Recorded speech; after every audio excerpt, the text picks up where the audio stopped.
back of a single malt review for 2nd of December for our second whisky of the festive season. Day two, we're doing pretty well. I'm pretty pleased with the last one. We didn't quite get the Glengoyne, but we got all the way up to the doorstep. So I'm feeling fairly strong in that one, and it's time for another pick. And this time it's time for me to get it out. Yeah. So, going to have to don the sock. Up against an international whisky lineup for this year's calendar, so the margin for error has expanded greatly. Exactly what the VIN is on that. I suppose it's for drinks by the dram to know and us to find out. But so whether it's going to be sort of 50-50, home and away, or it's just going to be an absolute impossible. Oh, am I doing this right? These horizontal ones, I tell you what. Oof. Okay, got it. Extrude it up the sock. Here it is. Oh, here it is. Yesterday we were somewhat confounded by Glengoyne 12. I thought I was tasting something very young and slightly peated, which of course is wrong on both fronts. Okay. We'll call those vaguely even. The sock of mystery is hidden for label, now into the tankard of obfuscation to keep us really in the dark. Whoa, the audience might have seen it, but we have not. Okay, let's put our water over there. And this looks a little richer. It is a darker gold than yesterday's Glengoyne. Ooh, that's a very healthy colour. Assuming it's not coloured. I'm smelling something new, I think. Ooh, I'm smelling the peat this time. There's a wee thread of it in there. But, actually, no, I'm not 100% sure. Last time I was 100% sure that was malt whisky from Scotland. I'll have to think a little bit harder on this one, but that's what I'm trending. Ooh, let's see. There's an oddness to this. There's something going on. There's an oddness to the tongue as well. There's the peat though. Dang. Oh, I'm no longer sure this is Scotch whisky.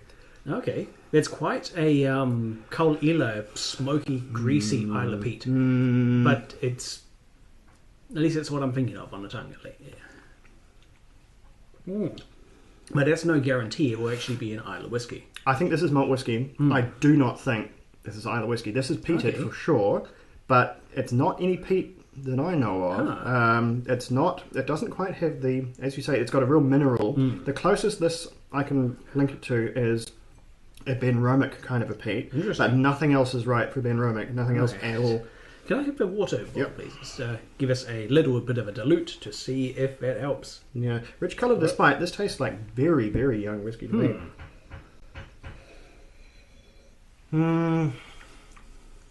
Alright. I think we've got malt whisky here. Fairly confident about malt whisky. I don't think we're in Scotland at all. I don't think we're in the UK entirely. Right. I think this is some sort of, and there is, as we've recently learned, a whole lot of American examples of malt whiskies coming up. And then there's a smattering in Europe. Probably way more than a smattering, but Europe is so spread out that you just don't see them sort of grouped together like you do in the US. But I think we're dealing with one or t'other of those. And based on how much we've been hearing and seeing, and we'll be featuring later in the year when it turns up, American malt whiskies. And I think that's maybe what's going on. I think we have peated American malt. Right. I'm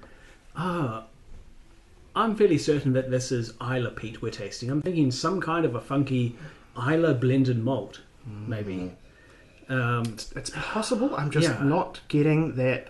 I'm not getting the iodine. I am absolutely getting the fusty, greasy, smoky Isla peat character. Right. But then again, that could be psychosomatic. I've convinced myself it's there, so I'm tasting it.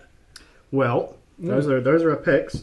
I will, I guess, because we're only allowed one. I'll defer to you. Okay. I'll defer to you on the region. We'll lock in. We will lock in Scotland and Ireland for this one. Do you have a Hail Mary on the distillery? No, I'm thinking this could be one of those bespoke, either it's like clean skin or else like mystery distillery offerings, or even some kind of a curious blend. Okay. Well, feeling that my other backup guess would be that it's one of the funky Scandinavian distilleries we've never encountered before. So let's see. Scandoid sheep manure smoked, I should say. What do we got? Burnt Ends blended whiskey. Ooh, from 45% ABV. From where? It's whiskey with an EY. Was it Irish? We need to consult the internet. We do. All right. So we knew this was going to be hard. This one is cheating. This is. I didn't think it was possible for a fluid to cheat, but this whiskey is extremely cheating. So what we've got here, Burnt Ends whiskey, which they've spelt with an E, which we thought, oh crap, that's going to be American or Irish, and it's kind of not either in everything at once. It is, and if I'm reading this correctly, a blend of Tennessee rye whiskey and single malt Scotch whiskey that's been peated. Yeah. Why you would do this, I do not know. And it's like in a sort of barbecue sauce looking bottle. I have heard of, but not yet tried, some of these very bold, very daring blends of American and Scotch whiskey. And yeah, I was definitely getting Isla Peat off this. But there's a curious sweetness underneath, which made me think it was not any one Isla distillery, hence I went for blend. So I think, all things considered, we did pretty well there. Yeah. Between us, we guessed Scottish peat. And I think we're bang on the money there. Yeah, goodness. Do you like it? I do like it. The barbecue sauce branding and imagery is a good pick. I think it's a right mix of smoke and sweet, a little bit oily, but a little bit fresh as well. I like it. I think this is a Frankenstein of whiskey. Yeah. I don't think I like this at all. Okay. I like rye whiskey. I haven't tasted any Tennessee rye whiskey. I guess that's rye whiskey that's then gone through the Lincoln County process, so it's a little softer. But why one would mix that with peated single malt? It doesn't specify whether it's Isla or otherwise. It certainly tastes Isla, but it's why one would do that and then package it, and how they did it, how you managed to spirit Scotch whiskey out of the country and manage to rebottle it, because that's usually a mega no-no. But I guess they're not selling it as Scotch. There's probably ways of doing it, but no point to pretend it's Scotch whiskey. So hey, I think it works. It is a good combination of sweet and savoury, like a American style sweet glazed barbecue. So if this is how the rest of the box is going to do us, then this is going to be a really bruising exercise in getting stuff wrong.